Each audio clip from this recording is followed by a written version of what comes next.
ஏன்னா இந்த மாதிரி கேள்விக்கெல்லாம் நான் பதில் சொல்கிறதுக்கு இல்லைங்க. மாநில தலைவர் அவர் சூப்பராக ரொம்ப நல்லா இந்த மாதிரி கொஸ்டினே கேட்காதீங்க. ஒரு சிறந்த தலைவர், மிக சிறப்பாக வேலை செய்து கொண்டிருக்கிறார். தமிழகத்தில் இன்றைக்கு பாரதிய ஜனதா கட்சி எந்த அளவுக்கு நாங்கள் வளர்ந்து வந்திருக்கிறோம் என்பது கண்கூடாக நாம் எல்லாருமே பார்த்து கொண்டிருக்கிறோம். பாரதிய ஜனதா கட்சியினுடைய வளர்ச்சி ஒரு மிகப்பெரிய அபரிதமான வளர்ச்சி பெற்று கொண்டிருக்கிறோம். நான் அது பதில் சொல்லிட்டேன். அதுக்கு பிறகு என்னென்ன வேணும்? வயநாட்டில் பிரியங்கா காந்தி கிளம்புறாங்க, தேர்தல் அரசியலில் காங்கிரஸ் முதல் நேரடியாக இறங்குறாங்க, இதை எப்படி பார்க்குறீங்க? அது எதிர்பார்த்த ஒன்று தான். அவங்க குடும்பத்தை தவிர வேறு யாருக்கும் வாய்ப்பு கொடுக்கக்கூடாது என்பது குடும்ப அரசியல்.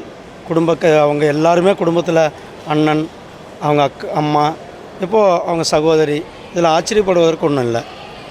சார், இது அண்ணாமலையை மாற்றி விட்டு பிள்ளைடனே நீங்கள் பாஜக தலைவராக கொண்டு வந்தாலும் அதிமுக தன்னோட நிலைப்பாட்டில் மாற்றிக்காது. ஏன்னா இந்த மாதிரி கேள்விக்கெல்லாம் நான் பதில் சொல்கிறதுக்கு இல்லைங்க. மாநில தலைவர் அவர் சூப்பராக ரொம்ப நல்லா இந்த மாதிரி கொஸ்டினே கேட்காதீங்க. ஒரு சிறந்த தலைவர், மிக சிறப்பாக வேலை செய்து கொண்டிருக்கிறார். சும்மா உங்கள் மாதிரி நீங்கள் போடுறதுக்கெல்லாமே நாங்கள் பதில் சொல்ல வேணும். முன்னாள் அமைச்சர் சொல்லுங்கள். அவர் தான் அருமையாக வேலை செஞ்சிட்ருக்கிறார். ஒரு கட்சியினுடைய இன்னொரு விஷயத்தில் இன்னொரு கட்சி தலையிட முடியாது என்பது உங்களுக்கு எல்லாம் தெரியும். ரயில்வே துறையை புறக்கணிச்சு விட்டு வந்தே பாரத் விரைவுபடுத்துறது தான் மத்திய அரசு குறிக்கோளாக இருக்காங்க அப்படின்னு மேற்கொண்ட முதலமைச்சர் மம்தா பானர்ஜி சொல்லுங்கள். இன்னொரு வாட்டி கேளுங்க.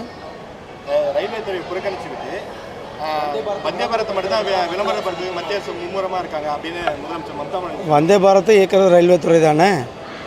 ரயில்வே துறை தானே. இந்த விபத்து காரணமாக அவங்க அந்த கருத்து. ஏங்க, விபத்து என்பது அவங்களே ரயில்வே மந்திரியாக தான் இருந்திருக்கிறாங்க.